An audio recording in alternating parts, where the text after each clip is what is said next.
Pleased to introduce Gary Lawrance, an architect from Stony Brook. So thank you for taking the ferry over to Connecticut. Okay, thank you.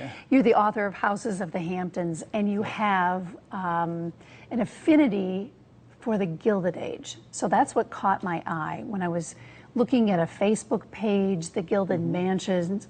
So let's go back to what got you to the Gilded Age and why you make these models, which we're going to see right in front of us or right down here. So you became an architect, and then what happened? You were making models for homes, is that correct? Well, I think the Gilded Age is one of the reasons I became an architect, because that, as I was mentioning before, I think as I was a child, I was always interested in building houses. I had every building set that my parents could buy. So Lincoln Logs and things like that? Lego came out in the 60s, and it was very primitive then. There were like 2 types of blocks. And I remember that. And so I was always building, and I just ended up building castles, and I'd see old houses in magazines and books, and I tried to recreate the Beverly Hillbillies mansion because as a child, kid, you I did was that fascinated by that from watching TV. And even Lyndhurst in Tarrytown, which is a museum house right now, I did that in Legos, and so I just always and when I was 6 or 7 years old, and people said, "What do you want to be when you grow up?" I wanted to be an architect, and I didn't have anybody in the family who were architects, but it just sort of I just knew what I wanted to be when I was going to grow up, and all my life, I collected and researched. My father worked in the city, and he'd bring back the papers in the 60s, and I'd be reading about all the Gold Coast mansions being torn down or auctioned off or burning. You must have been horrified. And so I had to start a scrapbook, a collection. I'd clip, all these articles about all these great old houses. So did that include the Hamptons and Newport? The Hamptons and and Newport and Fifth Avenue, and like I said, and even seeing some of these houses, like Lyndhurst was about the J. Gould family, and then.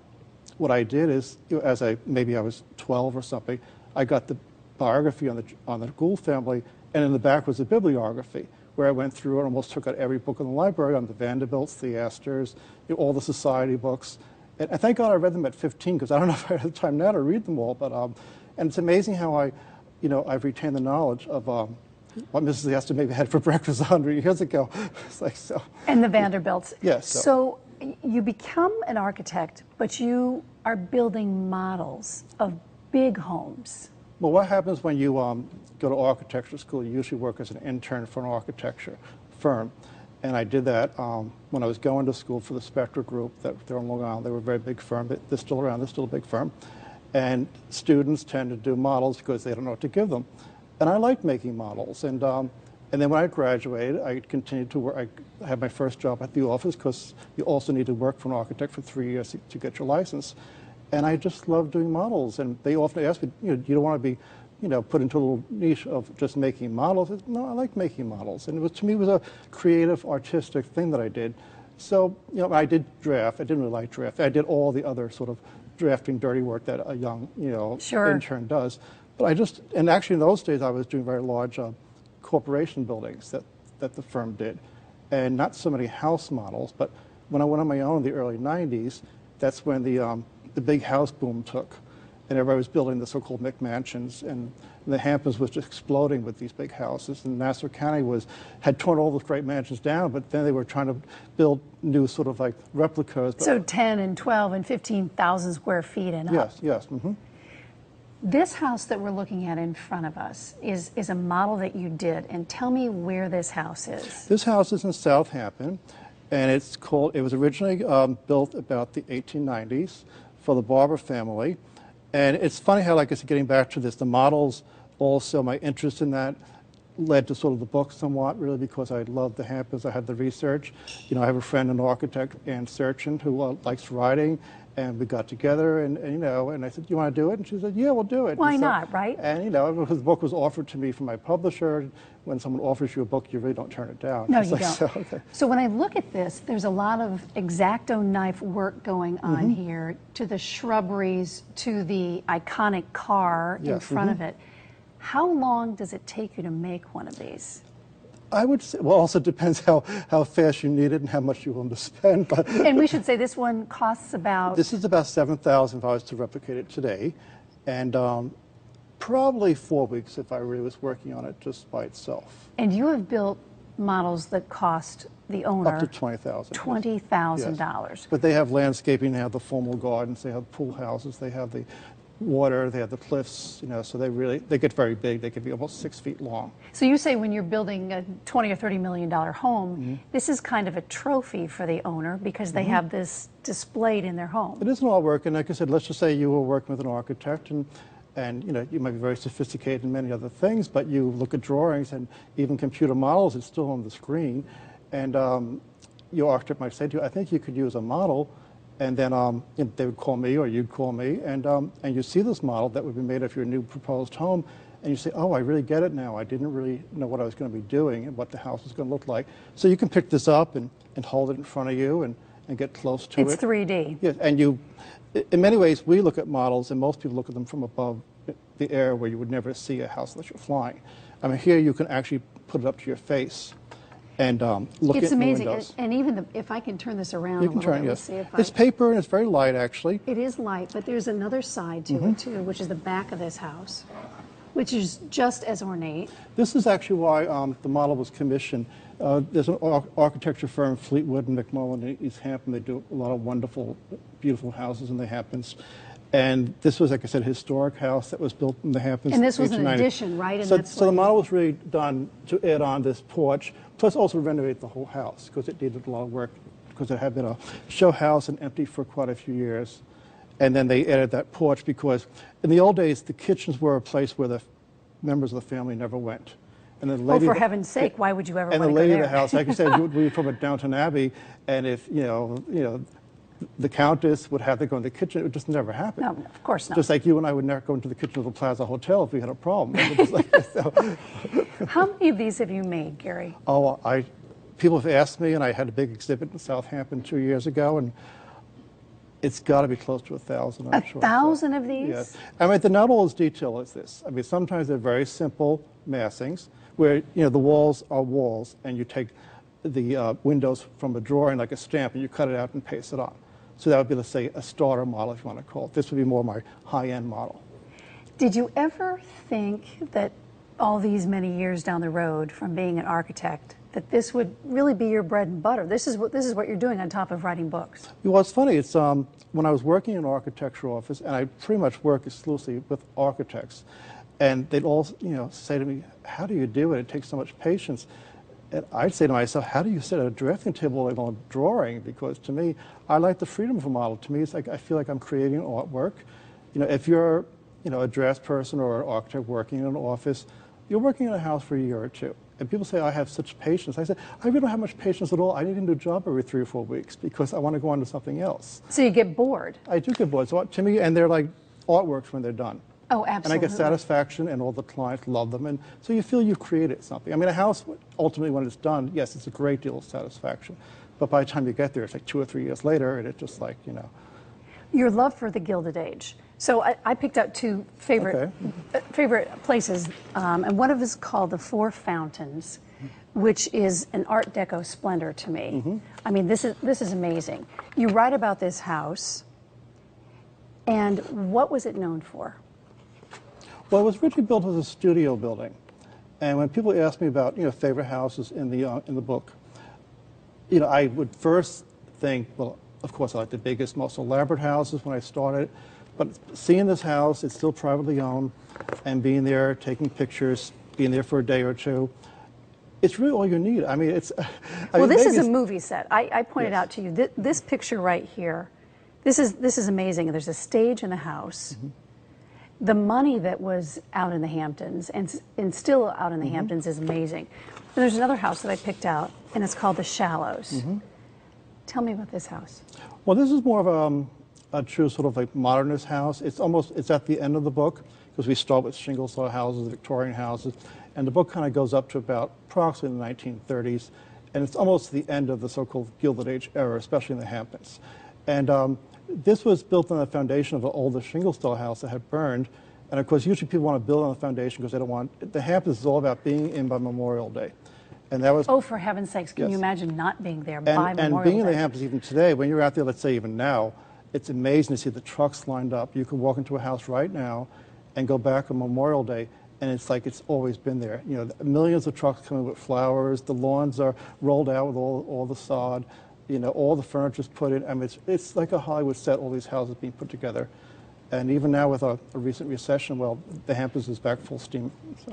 You also write about Newport. You blog, you write, you have a Facebook page. You talk about Gatsby's Mansions, Gilded Age Gardens, Houses of the Hamptons, Lost Houses, which I find interesting, Mrs. Astor's Fifth Avenue. And you're able to speak and go to places and talk about all this knowledge that you've taken in over all these many years. So you're a speaker, you're writing books, you're doing models. Life is full for you. Yes, it is. And it's kind of nice that it's all things I've always loved. And you're also going to write a new book. Yeah, I'm working a book, Houses of Palm Beach. And it's kind of, it's like why I picked that one, because it's almost Palm Beach is really the Hamptons in the winter. It's funny talking about Newport. People who know the Gilded Age, Newport was considered the so-called queen of resorts. And when you mention Newport anywhere in the world in 1890, 1900, and you said Newport, people thought the rich and famous, Mrs. Astor. It was just like summer cottages. The name, but you just thought Newport. You thought great wealth and mansions and palaces. And today, while Newport is still popular, and certainly from a tourist point of view, but it's but when you can go to India or China and say, well, you know, I live in the Hamptons or Southampton. Oh, the Hamptons, tell me more about it, really. Interesting. You know, and it's funny because the Hamptons is now the lights on the Hamptons. The Hamptons actually in the 1890s was a quiet place where people got away from, to get away from Newport, which was so formal. And I mean, you get into Newport's social history, it was, and the Gilded Age, and getting back to Downton Abbey, a lady had to wear something different in the morning, then change for lunch, and then change for cards, and change for dinner, and then have lots of long dinners and card games and tennis, and even our book was called... Society was exhausted. I know, and the book, actually the book, Houses of the Hamptons, was part of a series of books that the publisher did called The Architecture of Leisure. And we can just go through some of the pictures that are inside the book, the ones that I didn't show you. There's one of your models. In fact, I picked out some other models that we don't see here. Here's a shingle-style house. These are all new houses, built in about the past 5 or 10 years. Here's another one. This is the modern one. That's a modern. There's still a lot of modern. Actually, modern's become very popular again. And so these are some of the, you know, the 20,000 or the 100,000. Or you said you've made 1,000 of them. Yes, definitely. Probably, if I counted, more or less, probably even more. Actually, that's amazing to me. I've been doing it for, I guess, 30 years. So. Just ending on one story of the Gilded Age. When you talk about, when you go to speak about this, give me one story that maybe we don't know about the Gilded Age. There's so many houses, just so much to know. It's a house, a person, something that happened. Well, I think the idea is there's a great house which most people don't know about, and really, if people ask me what's my favorite house of the Gilded Age, it might be a house that was called White Marsh Hall outside of Philadelphia. And it was a beautiful, splendid palace. It was about 1920s it was built. It's almost the epitome of everything that the Gilded Age was. It wasn't overly ornate. It was huge. It had very formal French gardens. It was very elegant. It was almost on the verge of modern where, look, I could live there today. I'm sure most people could. I mean, living in the breakers in Newport, well, it is, you know, it's a different lifestyle. They are almost like museums because there's a different way that those houses were designed. Oh, absolutely. But White Marsh Hall was a beautifully elegant, sort of French-style, Georgian-style, elegant house. And it's too bad we don't have a picture of it, but it's all over the internet. Type White Marsh Hall and you'll find it. And I think when people built these houses, maybe they thought they might last forever, or maybe I've come to think that people really are so upset that these houses have been torn down and torn down all the time. And I've almost come to think of some of these Gilded Age mansions that maybe they were built just to be party houses, like a party tent to set up. You have a great wedding or a party on your lawn, and it's beautiful with the flowers, and then the next day it's all gone again.